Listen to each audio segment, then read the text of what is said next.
Hello, and welcome to the Reimagining Therapy podcast.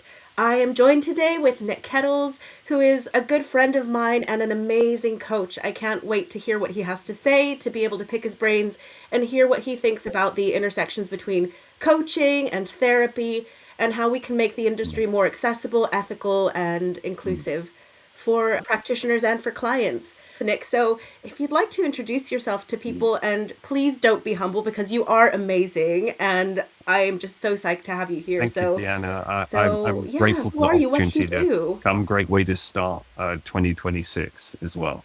So thank you for the invitation. So the short bio is that I'm a former journalist. That was my chosen career. I graduated to journalism school in 1992 and set about trying to craft a career, which was long and hard, but I had some successes. I wrote for the Guardian newspaper for about 2 years as a permanent contributor. You're on file as a permanent contributor. I made a documentary for BBC Radio 4. All these highlights sound very exciting, but in between, I wrote for a lot of magazines that you find in the waiting room of a dentist or a doctor. The trade magazines, and during that time, I developed a lot of skills in listening and using my intuition and wanting to find out about the person in front of me. But I also got very frustrated. I had an opportunity writing for The Guardian, plus also the Ecologist Journal, to interview quite a few politicians, and they don't want to answer your questions, and it's frustrating. And somewhere around 2005, I discovered coaching. I just met a guy at random who was a coach with the Coactive Training Institute, and I was really struck by their emotional and social fluency. You might say emotional dexterity in conversation, in relationship, and got interested in coaching, and I quickly realized this was a much better use of those skills that I had been using in journalism, my intuition, my listening, my insight, use of powerful questions. And it's 10 times more fun asking people powerful questions who actually want to answer them rather than politicians who are evasive. Um, and Mm. then, long story short, I said, this is for me. It's more than just improving my ability to be in relationship with people in business.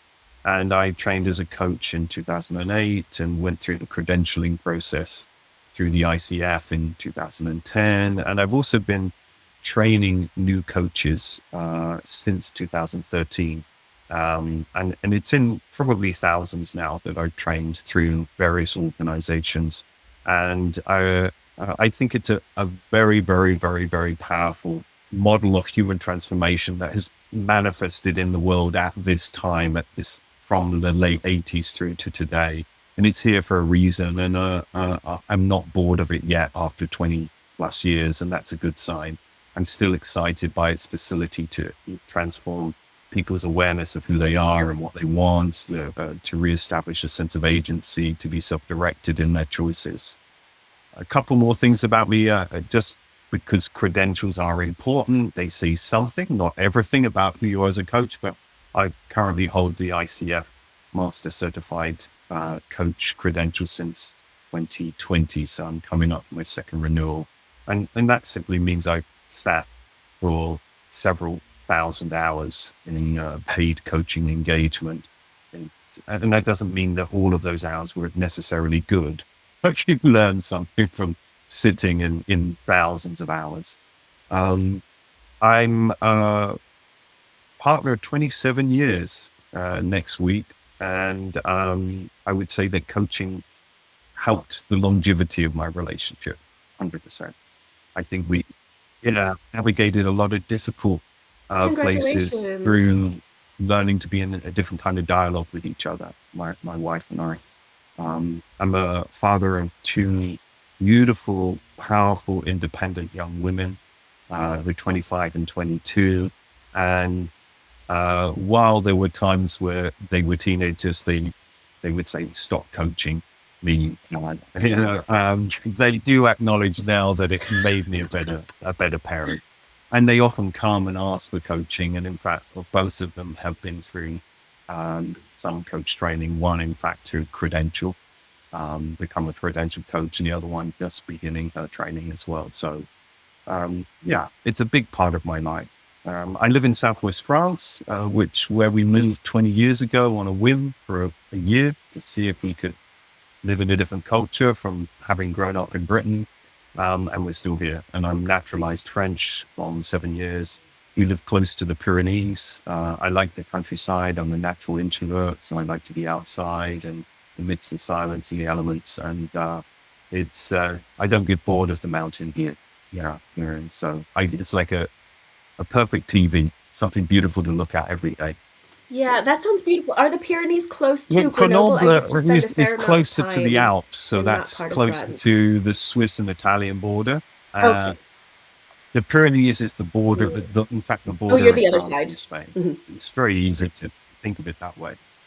France and Spain are glued Wow. together like that, and the whole border is the mountain range, literally from the sea to sea. It's an entire mountain range of about Yeah. 300 kilometers. And so we live close to those. Very beautiful. Yeah. How stunning. How stunning. And I really, really admire like you're part of the reason why I'm so interested to have you here is because you've got such a unique mix of you've got the like official ICF MCC, which is quite rare. Not a Two and a lot of people half. have It's that. That's two and like a half 5,000 thousand, in fact. hours, I think, of coaching. Yeah, Well, it's that's a lot. It's a lot of hours. And the fact that you're a trainer as well, but that's you've right. also got this really unconventional side to you because I know you personally and you've got this spiritual depth and other elements to the way you approach coaching.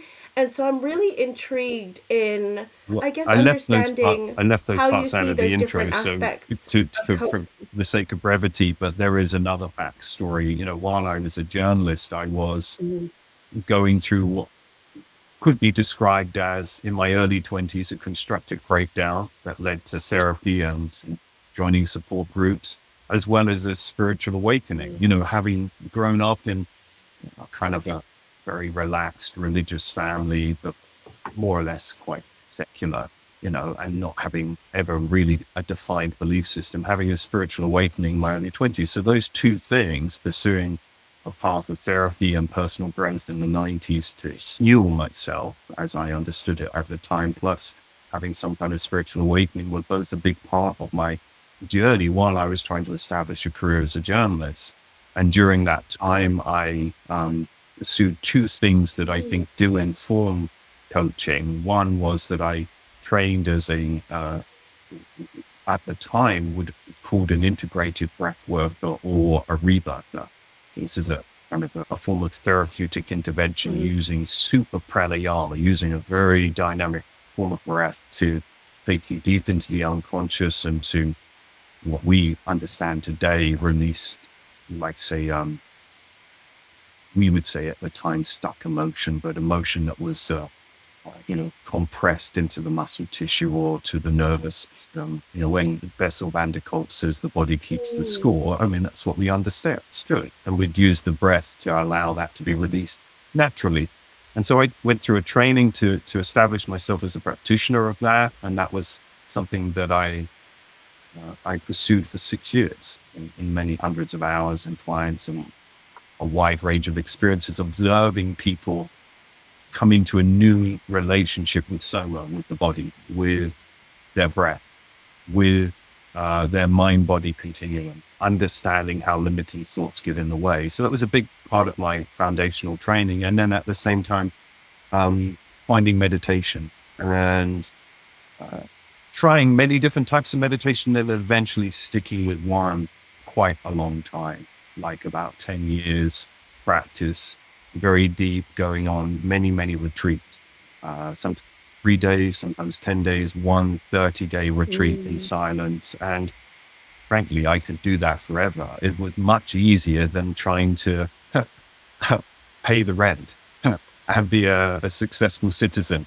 to actually take responsibility for myself as an adult. So while it was both soothing, it was also a way of seeking refuge, but also escaping from life and my responsibilities. So it informs my coaching because the meditation practice, I think, allowed me to be really present with the client quite naturally and quite easily. And then the work as a rebirther gave me I think, a new way of understanding how emotion works through the body, how it can be connected to thoughts, how it can be connected to breath.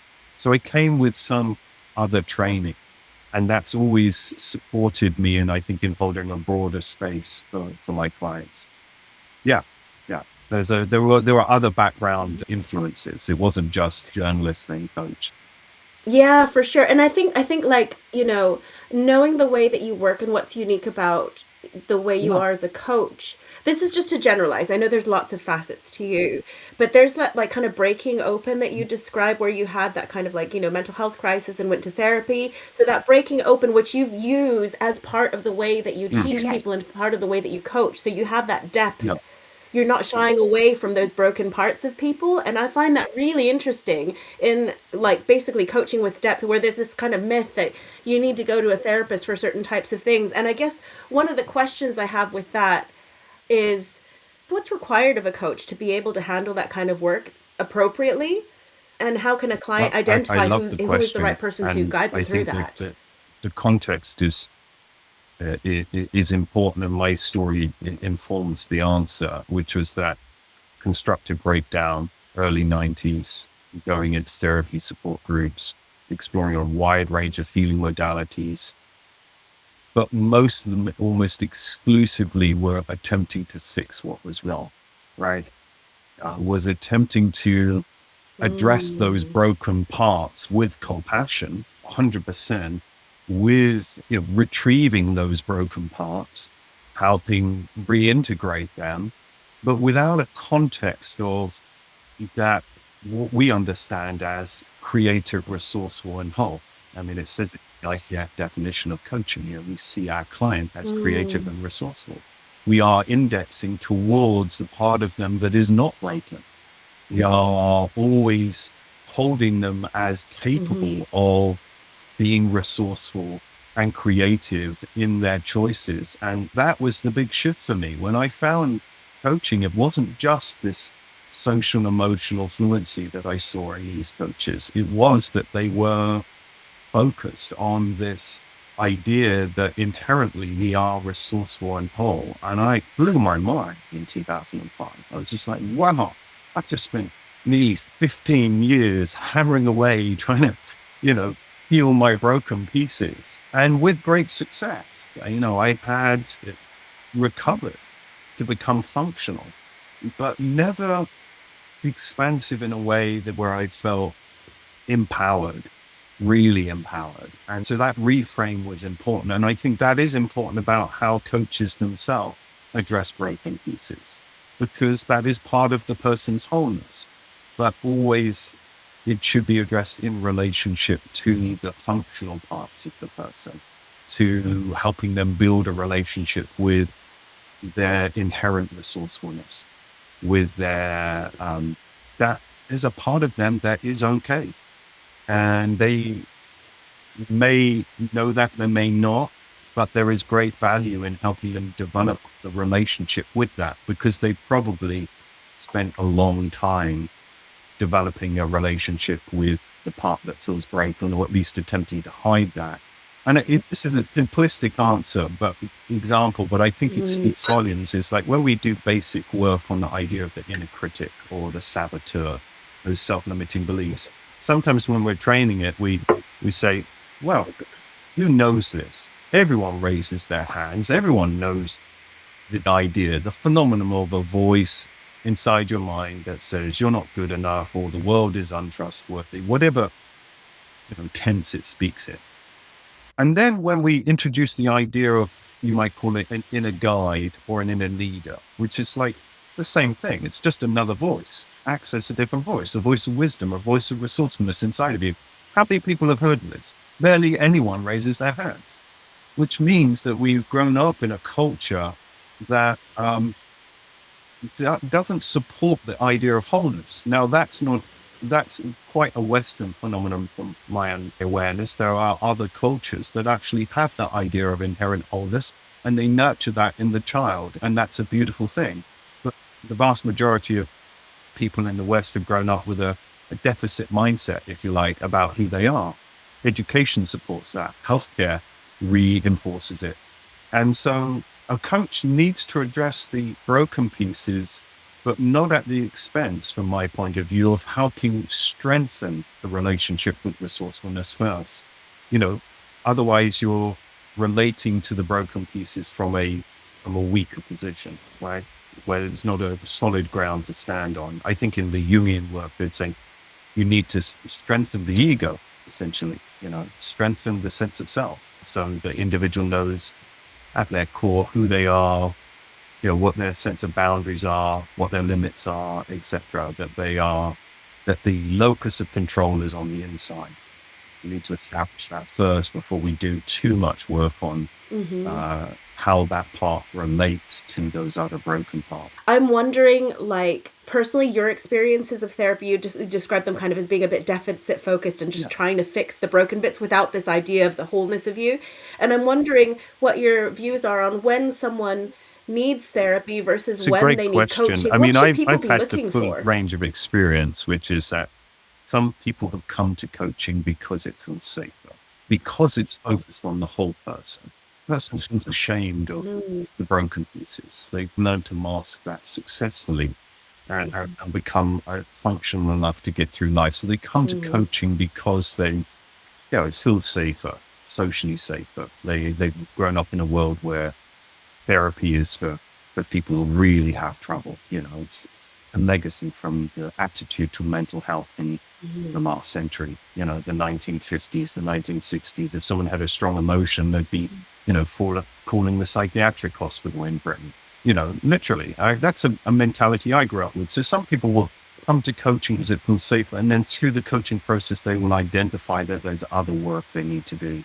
And then the transfer can happen. Other people, the referral can happen. Other people will come to coaching for what you might call post-traumatic growth. They have, with their therapist, done enough work on the broken pieces, unraveling some of the pain around that, unmask that, but they want to work with this idea of developing relationship with their resourcefulness.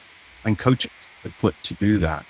So sometimes there's no way of knowing.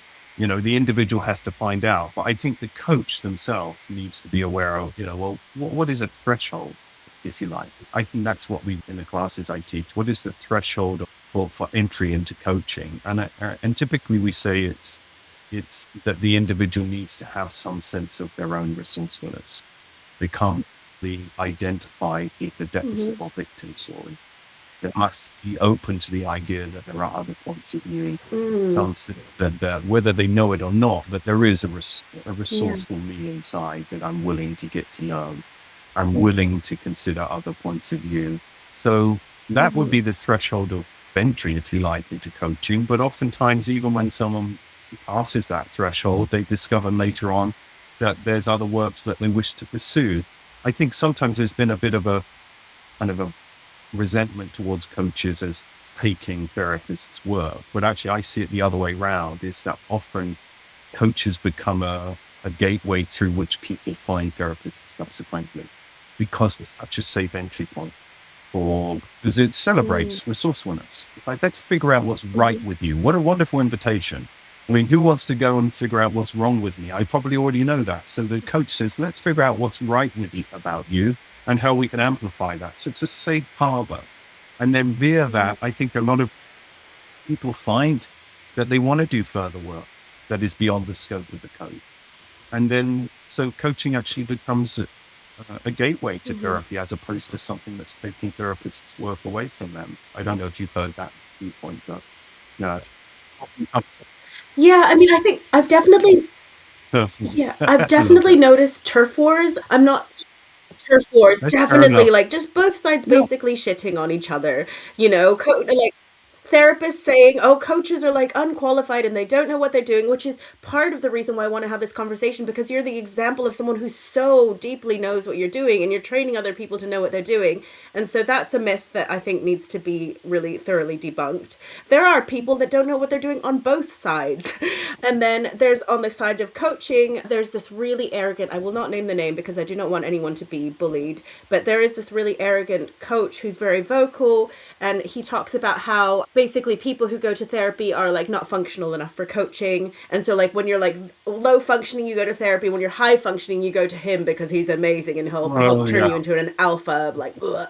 Like, and it's just like this idea of the spectrum of human functioning, and that like that's coaching is for garbage. the It really elite. is. And I'm I like, mean, there is please, a like, constituency in the coaching industry, that is like that, for sure.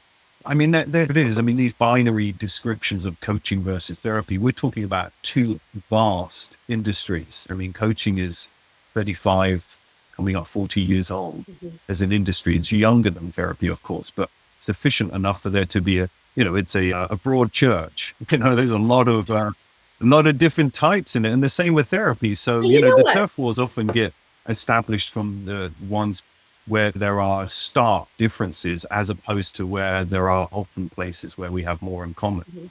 you know, depending on who you're trained by, you know. Mm-hmm. Yeah. And you know what? I also even wonder, is it really that much newer than therapy? Because the roots of, I mean, a lot of therapy Of go course, back to philosophy, Socratic questioning. And that is something that coaches use so much. So it may not have had the label of coaching, but 100%. my goodness, Apparently, the Socrates was most annoying coaching man in people. Athens is, why are you doing your shopping in the marketplace? Everything reduces back to, the question of I'm seeking fulfillment, or something like that. But yeah, of course, coaches use Socratic questioning in a different form, for sure. I mean, coaching is a composite model, of course. I think it's often mistaken as being just based on performance, which is what your elitist coach is thinking. How can we take the high performer and keep them even higher performing? We're focusing on developing new behaviors that can be learned by rote, a bit like coaching a sports person, right? Whereas the coaching models that you and I have played with, and largely are those that are accredited by the ICF, International Coaching Federation, and the European Mentoring and Coaching Council, those are more whole person, client centered models, which have a lot in common with a lot of psychotherapeutic models. I think it's the Rogerian model, that says Hmm. it's client centered. It's like the client leads the conversation. Some of the dialogue work that you find in big coaching models has similarities with the work, the voice dialogue work of Powell and Sidler Stone. And then also similarities today with the work of Richard Schwartz and internal family systems. And in fact, recently he sponsored and gave a class via a large coaching platform exploring the integration of internal family systems and coaching. And I think about 900 people attended this. I mean, it's amazing. So there's a rich dialogue happening, apart from the turf wars, there's a rich dialogue happening. And I'm interested in debunking the turf wars, really, as much as trying to foster that dialogue, because we have a lot. And the more you look, the more you see, actually, there are, Mm. yeah, we're saying the same thing often, but in slightly different language. Totally, totally. And I think, Yeah. like, I mean, I really feel that the future is integrative. And that doesn't mean that everyone needs to be an integrative coach and therapist, but I think that there used to be this idea that they were two very separate roles, and we're now seeing that they can really, there's a benefit in being able to hold the whole person. And whatever label you put on that, I mean, like, people are not divided up Yeah. into like nice slices like a Neapolitan ice cream. When you're dealing with someone, bits of their past will come It up, should bits of their work. future will come up, Yeah, I mean, we their are a experience in the present. country's, So to be able to hold all of that that is broad important. distinction between coaching and therapy is coaching is present to future, therapy is present to past. They're useful Mhm. distinctions, but the present is loaded with the past, of course, and we are often helping a client negotiate that, you might say, dialectical relationship between the suffering of the present, what's getting in the way that is loaded in the past, and the opportunity for growth and the opportunity for new choices in the future, the desired future. And there's a tension. It's not just let's acknowledge the present and then try and force fit a future. That backfires every time. The paradox theory of change tells us that, that the more we resist Mm-hmm. what's not working in the present, the less likely we are to get to the desired future. So, the Yeah. present is loaded with the past, and we need to find a way to include that, but also to know where the boundaries are. Oftentimes, the present is loaded with the past, as you know, or I know the work Mm-hmm. you do. regarding looking at people's adaptive strategies, those adaptive strategies are present in the present, right? They're acting out in the present, but they have their origin scripted. They were authored in the past in response to difficult circumstances. We can absolutely work with those in a coaching context.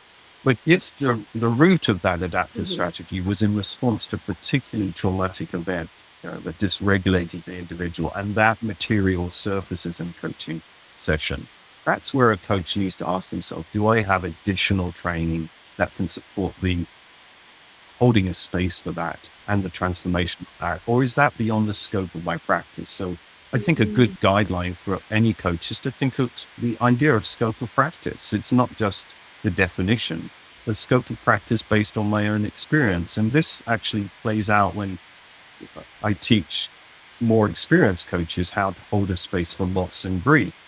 And it doesn't matter how much you learn intellectually about grief and loss. There's only one thing that really defines your success is, can you be comfortable with another person's discomfort? And that is down to how much work you've done on yourself at the end of it. And so a coach needs to think of scope of practice as more than just the book definition of coaching, and think of it based on my own experience. How much work have I done on myself? How many other additional trainings do I have? Speaking to your point about the integrative model, that allow me to hold a broader range of client experiences that may include the past. So, yeah, there's a lot there. I mean, I love where you take the conversation. It always goes deep so quickly, deep. I think we both go deep together.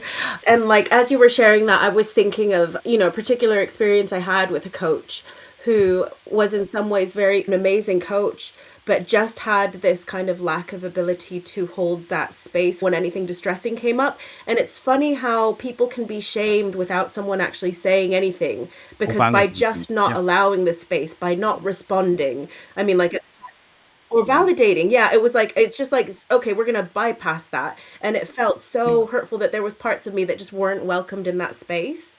And so I do wonder about, I mean, as I want to build bridges, I also want to call out the BS that's not working. And one thing that really gets me riled, and I would love to have your opinion on it because you are a somatic breathwork practitioner, is basically these trends and bandwagons that people hop on. So everyone on freaking Instagram and like even on LinkedIn is like, oh, I'm going to help you regulate your nervous system and use somatic techniques to like manifest 10K. And I'm like, fuck off, like, so everyone is just throwing around this word somatic. And there was this story recently in the paper of this person who'd gone on a yoga teacher training, and she ended up having all of these traumatic stuff resurface, and she's since become disabled, unable to work. It was traumatic because somatic work brings up all this stuff. And I really am concerned about people playing with stuff like that without Well, knowing what they're doing oh and the God. damage that can be done. So I would love to Look hear at your my view on that. response. Oh God. Where do we start? I mean, I think the short answer is too fast.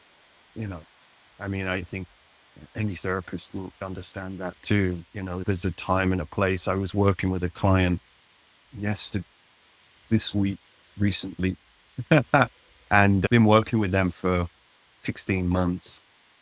And it started with some foundational education about soma, the body, just noticing how the body responds to thoughts, and trust is developed over time. 16 months later, after that, just in a recent session, some grief surfaced from a loss that had happened 10 years ago. And they were able to experience what would be just, it's about 25 minutes of just sitting with that discomfort, and I was sitting with them and, providing validation and support so that even release. The nervous system wanted to release something. I wasn't attempting to force it beyond that person's capacity to be there. We were checking in on a regular basis, etc. But it took 16 months for that trust to establish. Now, I've had other clients who've arrived, and that's happened within a few sessions. It really depends on where someone is in their journey. But I think often these trends you're talking to is sort of someone wants to, they've gone and done a basic training, but they haven't done enough core work on themselves. That's the risk. That really will be the thing that defines your ability to be comfortable with someone else's discomfort. And then they're missing the point. to the second point. If you want to do work on your dysregulation to manifest 10K, then you are lined up in a completely wrong direction from my point of view. You want to address your dysregulation for the sake of experiencing a greater self-acceptance of who you are in this moment. When you put that in service of something that is abstract, I think you divide the mind as well. And it's not stable either, really not stable. It doesn't provide the psychological safety or because that goal of the 10 grand or whatever it is activating other parts of you as well. It's too much and too fast.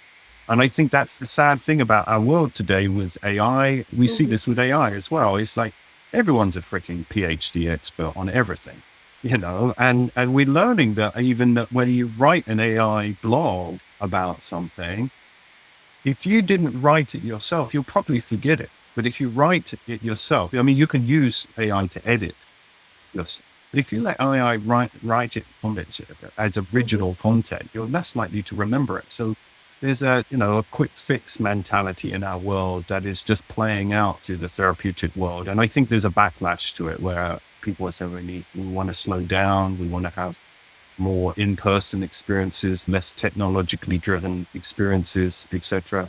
But coming back to one or the other, I wanted to add, because, coaching gets a bad rap sometimes for, some misuse of the model, misuse of the words, lack of awareness of scope and practice. But there's no guarantee that because you're a therapist or a counselor, you're going to be any better at being comfortable with someone's discomfort. I mean, I hear bad stories about coaching, but I hear bad stories about therapy, especially through my work with grief. A recent thing that I heard in a class was someone came to the class about coaching grief and loss that I run because their experience with a therapist or counselor had been to see after a significant loss was that after the third session, the therapist suggested they go on to antidepressants.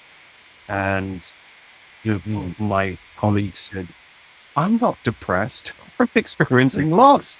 It's a human experience. And there are cases where loss will activate some residual trauma that becomes so overwhelming that the individual may need antidepressants. I'm not ruling that out, but they were very disappointed. And likewise, he said, like, after an incredibly significant loss, a real tragedy, on the fifth session, the therapist said, I think next time you'll be good if you come with a smile on your face.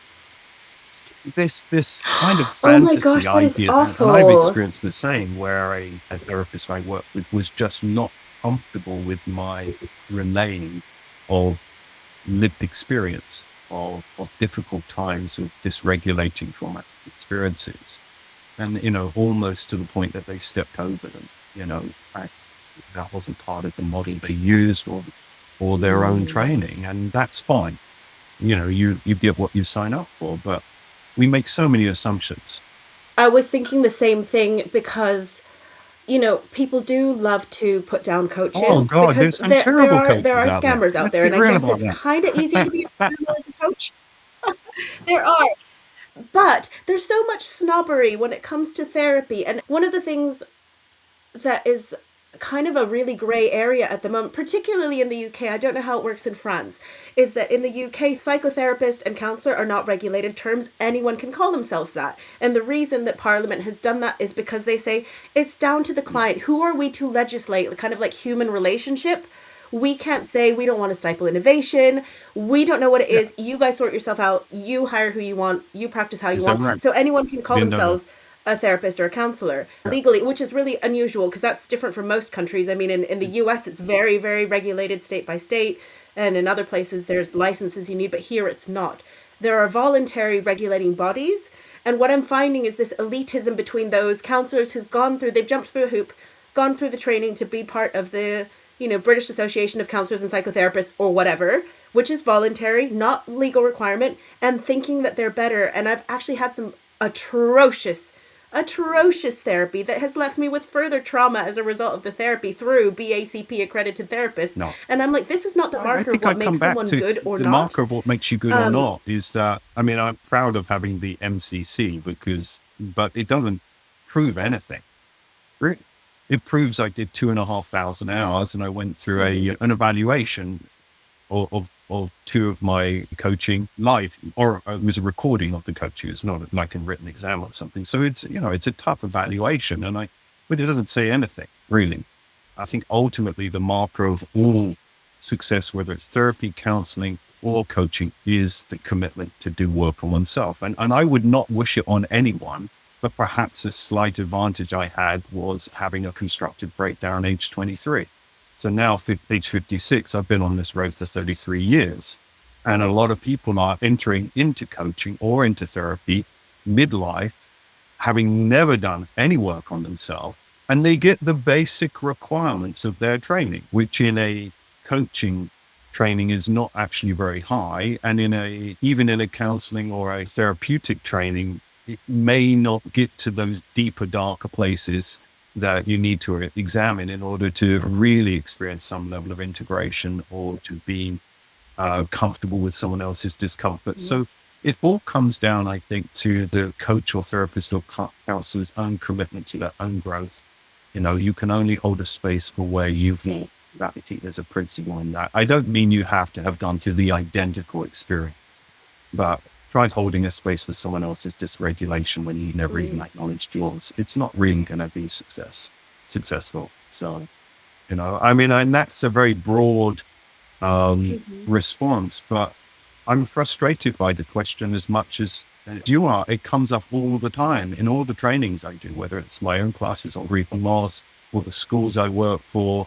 It's like people want to say, how do I know? And it's like, well, you'll know based on the experience of the individual and how you feel and whether they're able to establish a sense of psychological safety with you. So.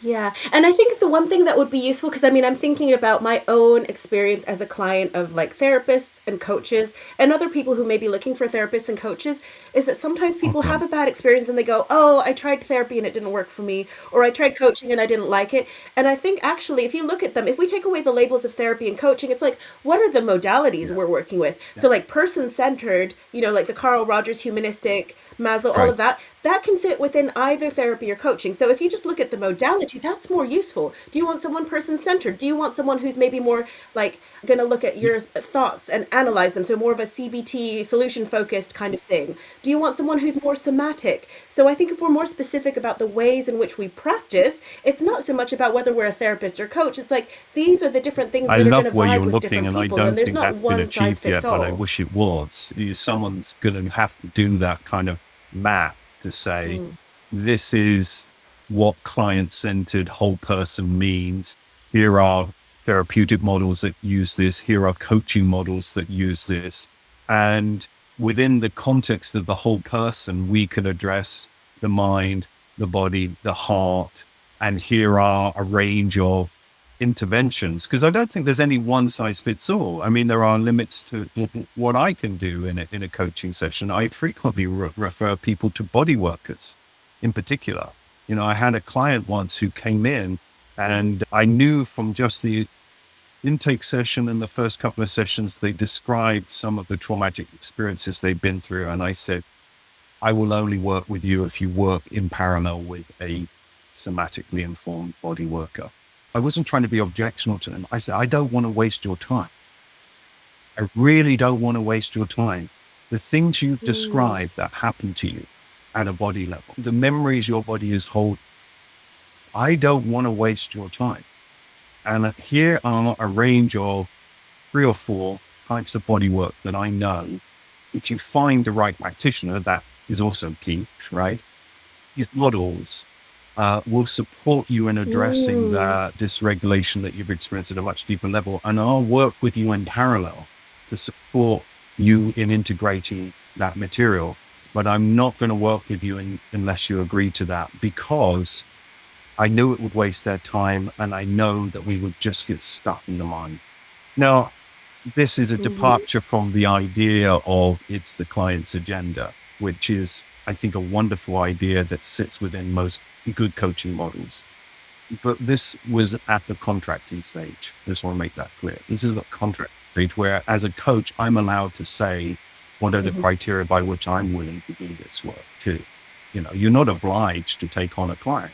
I mean, often that comes up in my group and loss classes. They say, what will I do if I don't feel I can do it? I say, well, don't do it. So many coaches go into kind of hyper responsibility in moments of overwhelm. It's like, well, just say this is beyond the scope of your practice. You don't feel like you're able to support your client in doing this. And let's talk about how you can find someone else to do this work. But anyway, yeah, I love where you're looking, because I think we need that map. I have clients who don't want to do somatic work at all. And they really do need to have some really structured frameworks cognitively and I'm happy to do that. I think a good coach will develop their capacity in a range of approaches. Some clients don't like to do the so-called sandwich approach to a session, the beginning, the middle, and an end. I know we talked about this, and much that you inspired me with your desire to broaden awareness around neurodivergence is like, I found that a lot of my neurodivergent clients do not want to do put you on the spot at the beginning of the session and define the topic and sign it off. So we don't do that. We do something different. I have one ADHD client where we say, let's just talk for 25 minutes and go all over the place.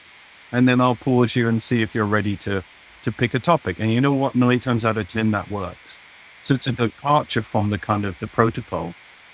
And I think a good coach is going to learn how to be adaptable to a wider range of how the client experiences herself as a whole person.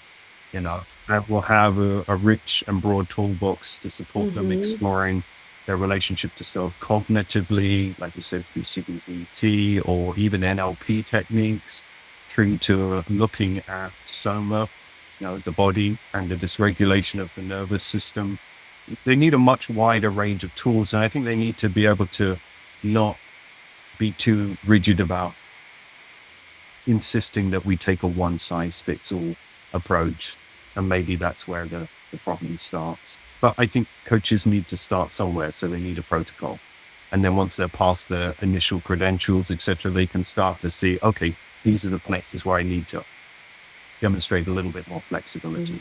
Yeah. And so on that point, if people start, there's like a basic level of coaching proficiency, and then you can start to grow your skills and, integrate different types of techniques and modalities. As I was looking at the different facets of you and what you bring, there's I'm going to call it the vanilla coaching, and I don't mean it in a bad way, but there's the ICF. It's like the gold standard coaching, ICF, EMCC, that you really, really embody and teach and encompass. And there's this also really out of the box, transpersonal, a spiritual, like you say, holding the depth for people's grief and loss and all of that. And I'm wondering, What? Gosh, I've gone on an ADHD tangent myself, and I've lost the question I was trying to ask. But this is it. Is there anything that you would change about the way that like vanilla coaches are trained, bearing in mind all of the other things that you yourself have added to the way that you practice? I mean, if we think about how expensive vanilla as a spice it is, this beautiful pod, how rare it is. And it's a beautiful flavor. And I like vanilla. And I think and I also want to offer some sympathy to the ICF. They've had a difficult task. They accredit over 100 schools. So their framework of core competencies has to be broad enough and yet not so fuzzy that it can encompass a number of different approaches to coaching while upholding, the basic definition of what coaching is. So I want to celebrate that they do that well. It's not an easy task, but where could it's be made, and maybe it's not improvements, it's just how coaching is going to evolve, I think, is that there will be a point where I think standard training, it maybe not yet, but there will be a point where standard training will what dysregulation is as something that may be presenting in the present, and what an adaptive strategy is, right? A survival style, sometimes it's called, as you know. I think that's where coaching will evolve, is that those standard definitions will become part of the training to give the coach a broader confidence in what they're doing. And some of the schools I work with actually do include some of those references. They talk about the paradox theory of change, to recognize what is it that we're actually working with when we're working with that relationship between the present and the future, and Mm-hmm. why resistance happens. And I just think it can go much further, Mm-hmm. as opposed to some of those things could be integrated into the basic training. I have another opinion, which is probably a little bit more radical. It goes beyond this idea, is that I think somewhere in the future, most coaching models will acknowledge health, physical health, as a core part of who the whole Mm-hmm. person is. And I have a story from a client experience a long time ago where the client had very, very kind of persistent, intense thoughts. They were negative in a way that was self-destructive, but they couldn't get off the couch. Let's put it that way, right? And no matter how much we tried to get off the couch, etc., working on their relationship, their resourcefulness, their desires, etc., nothing worked. And one day I just was a bit reactive, I think, and I just curious. It's not a coaching question, but it's a fact. Do you do any exercise? No. I can't deny what I know from my meditation training. The quality of your mind reflects to some degree what you put into your body. It's a basic meditation teacher training idea, is that you say the quality of your meditation will the level of stress in the physical body, and that will be defined by food and by stress, the accumulated stress, not the historical stress, but the accumulated stress. So it's a basic principle. You've got a lot of lactic acid in your blood, your mind will be busy with negative thoughts. It's a very basic principle. So I said to them, do you exercise? Like, no. It's like, oh, okay. I said, well, look, here's some information. This is what we know, that, if you move the body, the lymph system, it will change the color of your thoughts. And why don't you try, taking up an exercise regime? So they bought themselves some Lycra and an exercise bike or something like that. And 2 weeks later, it's like, how many negative thoughts are you having? It's like, well, 50% less. So, sometimes we're coaching against the lack of awareness of the real relationship between the body and the mind.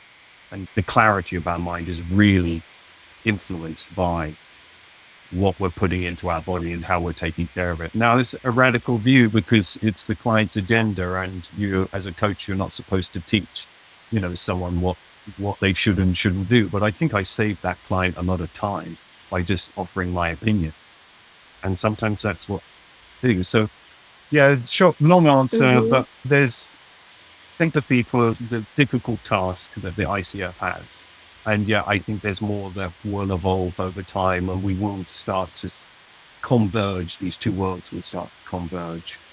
I don't know if it will be called coaching anymore. Maybe not. Yeah, yeah. And while I am curious and gently critical of things like the ICF, the BACP and all of that, and at the same time I'm straddling this gray area where, I'm actually not pro or anti-regulation. I myself value those hoops. I am personally going through those hoops from a counseling point of view and a coaching point of view.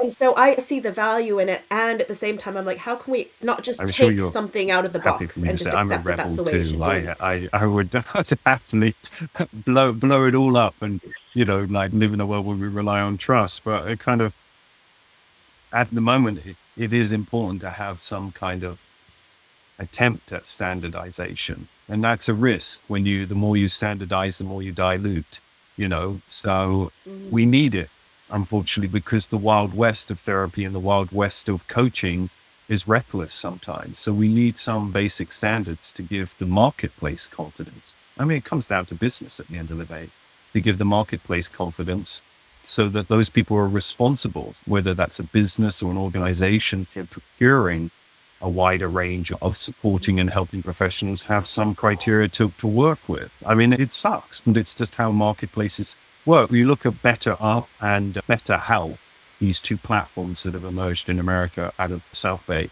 in California. They got a lot of startup cash, VC funding, 20 million or something. They developed this platform, and it kind of standardizes the approach to procuring a coach, but they use the ICF credentials as a way of determining who the coach is and how they sell the quality of their coaching to the people who are buying it. And so you have to live with it. And my I say to people who've gone beyond a credential, it's like, how do you stay in relationship with the spirit, that kind of standardized vanilla model, while recognizing that every client interaction is entirely unique and your main responsibility is to serve what the client needs, right? And it is her agenda. So I would like it to be otherwise. And I think there's a slippery slope. I like the idea of self-regulation as an industry. I think there's been tales of some government in regulated industries which feel like, one counselor said to me once, I can barely breathe without having to go to a supervision session. So I think coaches value their freedom. And so we should accept Yeah. the self-regulation is what stops us from being over-regulated. I think it would be a sad day if we got to a point where we were government regulated. Mm-hmm. It would be an impossible task, and it would dilute the magic out of what we do. It would be a really sad day. So And then I think people would just pick another it's an term to impossible sell what they're task. I mean, doing even under, in France and it would these just, days, you can't morph. regulate everything. Human beings want to help each other. I mean, at the end of the day, that's what it is. We want to help. We want to, there's a kind of co-regulatory impulse built into us. We want to be in dialogue. We want to help each other. And even in France today, although it's not ever acknowledged and licensed, there is a thing called a magnetiseur or something. It's like basically a village healer. It's still a really big thing in some of the villages in the countryside, that there's someone who's like a spiritual healer. And it's kind of just accepted that that's part of the culture. And, those people submit their tax returns, and the government let that go and trust that there is enough common sense for individuals to figure out, what is appropriate and what is not. I think we can over-regulate, and that would be a real shame, Yeah.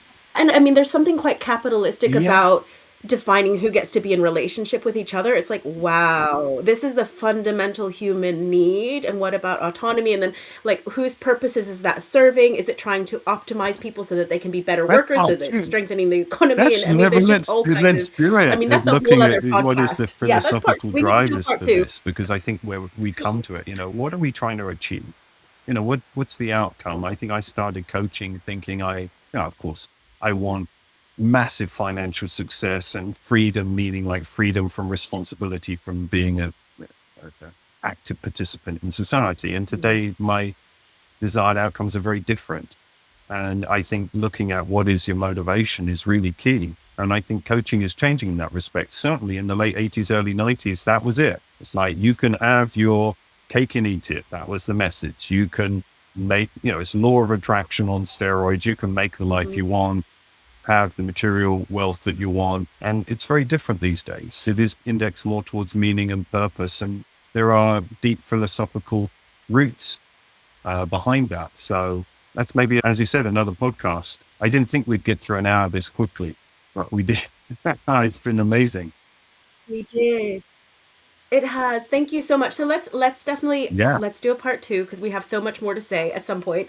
And just as we're wrapping up, how can people stay in touch with You you? can What are find me the on ways in which LinkedIn. I people can think work I with you? am the Where can they only Nick find you? Kettles on LinkedIn. I think there's some, unfortunately, an American senator called Nick Kettles as well, but I'm easily distinguishable from them. So you can find me on LinkedIn, or you can go to my own website, nickkettles, all one word.com, and be happy to chat. Be very happy to be in touch. Thank you for the opportunity to share that. We really appreciate everything you're doing.